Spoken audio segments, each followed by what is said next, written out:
தென்காசி புதிய பேருந்து நிலையத்தில் இளைஞர் ஒருவரை காவலர் சரமாரியாக தாக்கி நெஞ்சில் மிதிப்பது போன்ற வீடியோ காட்சி வெளியாகி அதிர்ச்சியை ஏற்படுத்தியுள்ளது. கூடுதல் விவரங்களை செய்தியாளர் மாரிமுத்து வழங்க கேட்கலாம். வணக்கம் மாரிமுத்து, என்ன நடந்தது? கனிமொழி, தென்காசி மாவட்டம் தென்காசி புதிய பேருந்து நிலையத்தில் காவலர் ஒருவர் இளைஞரை கொடூரமாக தாக்கும் பரபரப்பு காட்சிகள் அடங்கிய வீடியோ ஒன்று தற்பொழுது சமூக வலைதளங்களில் மிகப்பெரிய ஒரு வைரலாகி பரபரப்பை ஏற்படுத்தியுள்ளது.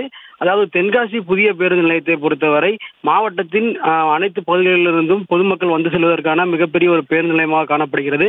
இந்த நிலையில் நேற்று இரவு தென்காசி பகுதியை சேர்ந்த 3 பேர் புதிய பேருந்து நிலையம் அருகே தனது இருசக்கர வாகனத்தை நிறுத்திவிட்டு நின்று கொண்டிருந்திருக்கிறார்.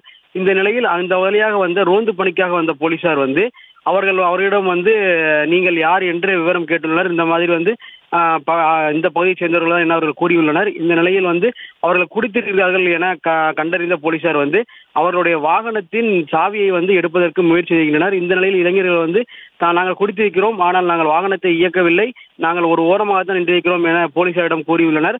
பின்னர் விடாமல் காவல்துறையினர் அவர்கள் இருசக்கர வாகனத்தின் சாவியை பிடுங்கியுள்ளனர். இதனை அடுத்து அந்த மூவரில் ஒருவரை போலீசார் முதலில் தாக்க ஆரம்பித்துள்ளனர்.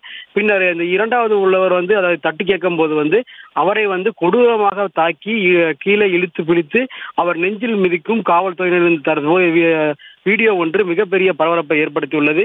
இது தொடர்பாக தற்போது வரை காவல்துறை தரப்பிலிருந்து எந்த ஒரு அறிவிப்பும் வெளியிடவில்லை.